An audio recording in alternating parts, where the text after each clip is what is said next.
श्री श्री 108 महाशिव शक्ति यज्ञ स्थल डुमरिया में 5वें दिन गौरंगी गौरी के कथा वाचन कार्यक्रम का आयोजन किया गया।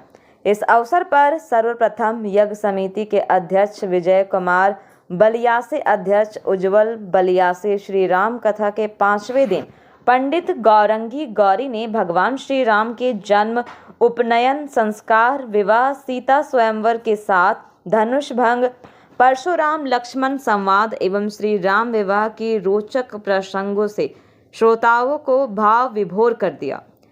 दशरथ राजकुमार नजर तोहे लग जाएगी भजन पर श्रद्धालु जमकर झूमे और रात तक भक्ति रस का आनंद लेते रहे। कथा के माध्यम से कहा कि कथा सुनने से जीवन की हर व्यथा मिट जाती है। राम विवाह एक आदर्श विवाह है।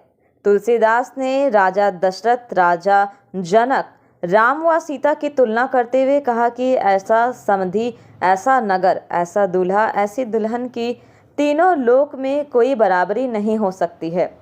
गौरंगी गौरी ने कहा कि विश्वामित्र ने जब पूरे उत्तर भारत को दुष्ट जनों से श्री राम द्वारा मुक्त करा लिया एवं सभी ऋषि के यज्ञ सुचारू रूप से होने लगे, तो विश्वामित्र श्री राम को जनकपुरी की ओर ले गए, जहां सीता का स्वयंवर चल रहा था। जहां राजा जनक ने अपनी पुत्री के स्वयंवर के लिए एक प्रतिज्ञा रखी कि जो शिव धनुष को खंडन करेगा वो सीता से विवाह करने योग्य होगा। उस धनुष को तोड़ने के लिए कई राजा व राजकुमार पहुंचे, लेकिन किसी ने धनुष को हिला भी नहीं पाया। चलना तो दूर की बात है। ऐसे में राजा जनक ने भारी सभा में कहा कि आज धरती वीरों से विहीन हो गई है, सभी अपने घर जाएं। इसके बाद लक्ष्मण को क्रोध आया और उन्होंने कहा कि अगर श्री राम की आज्ञा हो तो धनुष क्या, पूरे ब्रह्मांड को गेंद की तरह उठा लूं। कथा में कहा कि धनुष अहंकार का प्रतीक है व राम ज्ञान का प्रतीक। जब अहंकारी व्यक्ति को ज्ञान का स्पर्श होता है तब अहंकार का नाश हो जाता है। श्री राम में वो अहंकार नहीं था और श्री राम ने गुरु विश्वामित्र की आज्ञा पाकर धनुष को तोड़ दिया, जिसका अर्थ पूरे विश्व में दुष्टों को सावधान करना था कि अब कोई चाहे कितना भी शक्तिशाली राक्षस वृत्ति व व्यक्तित्व हो, वह जीवित नहीं बचेगा।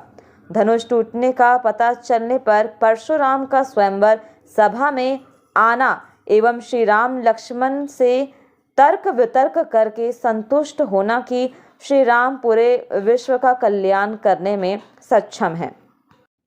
समाज की जो जिम्मेदारी परशुराम ने ली रखी थी, जिससे कि दुष्ट राजाओं को भय था, परशुराम ने वह सामाजिक जिम्मेदारी श्री राम को सौंप दी एवं स्वयं अपने आराध्य के भक्ति में लीन हो गए। कथा व्यास पंडित गौरंगी गौरी ने आगे कहा कि भगवान कण कण में विराजमान है।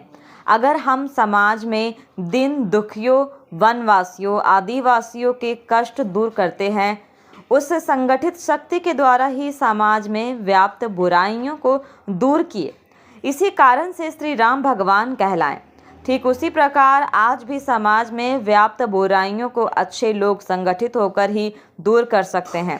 कथा प्रसंग को आगे बढ़ाते हुए पंडित गौरंगी गौरी ने कहा कि राजा जनक ने राजा दशरथ को बारात लाने का न्योता भेजा एवं राजा दशरथ बारातियों सहित जनकपुरी पहुंचे।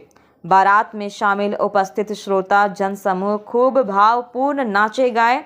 कथा में सीताराम स्वयंवर का मनोरम झांकी के माध्यम से वर्णन किया गया।